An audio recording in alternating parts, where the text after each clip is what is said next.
एक दिन शिवानी और प्रज्ञा रसोई में खाना बना रही होती हैं। तभी प्रज्ञा को रसोई में एक चूहा दिखता है और वो जोर से चिल्ला पड़ती है, दीदी वो देखो चूहा। वो डर के स्लैब पर चढ़ जाती है।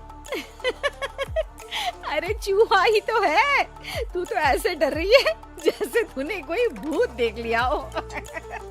कितनी डरपोक है तू भी ना प्रज्ञा। आप ज्यादा हंसो मत दीदी, हर इंसान को किसी न किसी चीज से डर लगता है। लगता होगा, पर मुझे तो किसी चीज से डर नहीं लगता। मैं तो बहुत बहादुर हूँ, पर तू हद कर दी भाई, एक चूहे से डर गई है। एक दिन प्रज्ञा अपने कमरे से बाहर निकल रही होती है और तभी शिवानी उसे पीछे से आकर डरा देती है। प्रज्ञा एकदम से उछल पड़ती है। दीदी ऐसे भी कोई मजाक करता है क्या? अरे जरा अपनी शक्ल तो देख, एकदम बैंगन की तरह नीली पड़ गई है। अरे मेरी देवरानी इतनी बड़ी डरपोक है, मुझे तो पता ही नहीं था। आप ऐसे चौंकाओगे तो कोई भी डरेगा ना? अरे नाना, कोई बहाना अब काम नहीं आएगा। आज से ना तुम्हारा नाम है डरपोक प्रज्ञा। शिवानी प्रज्ञा का मजाक उड़ाकर चली जाती है। प्रज्ञा शिवानी की मजाक उड़ाने की आदत से परेशान हो जाती है। जब देखो मेरा मजाक उड़ाती रहती है, इनकी शिकायत तो मम्मी जी से करनी ही पड़ेगी मुझे। प्रज्ञा अपनी सास के पास जाती है और उन्हें सारी बात बताती है कि किस तरह उसकी जेठानी उसके डर का मजाक उड़ाती है। ओहो, तो बड़ी बहू को बड़ा घमंड है अपनी बहादुरी पर। कोई नहीं, अभी उसका घमंड तोड़ देते हैं।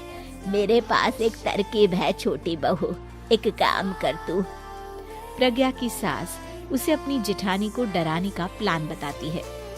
ये तो बहुत अच्छा आइडिया है मम्मी जी, क्या बात है। आइडिया सुनकर लग रहा है कि आप अपने बचपन में काफी शरारती रही होंगी मम्मी जी। अब आएगा मजा मेरी बहादुर जेठानी जी को। प्रज्ञा अपनी जेठानी को डराने का एक प्लान बनाती है। रात में वो शिवानी के पास जाती है और कहती है, दीदी मुझे ना बहुत डर लग रहा है।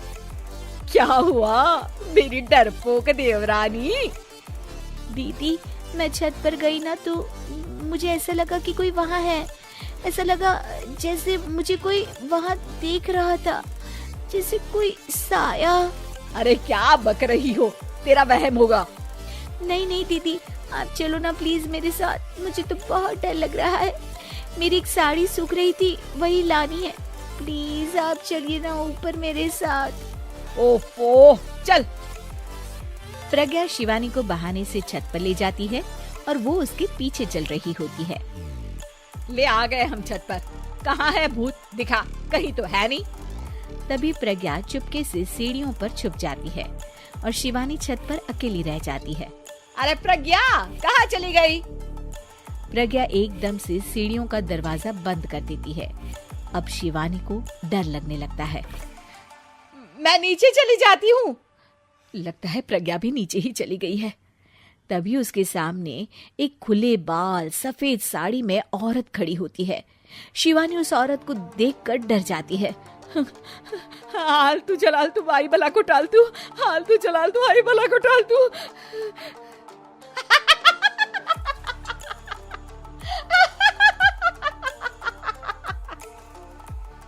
चुड़ैल की हंसी सुनकर शिवानी बुरी तरह डर जाती है। नहीं नहीं, मुझे छोड़ दो, भगवान के लिए मुझे छोड़ दो। नहीं नहीं नहीं नहीं नहीं नहीं नहीं, मैं तुझे नहीं छोड़ूंगी, मैं तेरा खून पी जाऊंगी। तभी चुड़ैल की हंसी उसकी सास की हंसी में बदल जाती है।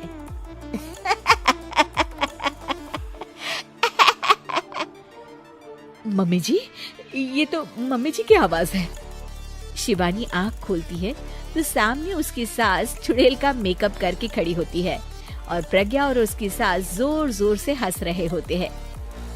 क्यों मेरी बहादुर जेठानी जी, आप तो कहती थी कि आप किसी से नहीं डरती। ये तुमने अच्छा नहीं किया प्रज्ञा। और सासू माँ आप भी इसके साथ मिलकर। और नहीं तो क्या बहू, तुम अब मेरी छोटी बहू का ऐसे मजाक बनाओगी तो मुझे तो चुड़ैल बनना ही पड़ेगा ना। प्रज्ञा और उसकी सास और जोर जोर से हंसने लगते हैं और शिवानी गुस्से में नीचे चली जाती है।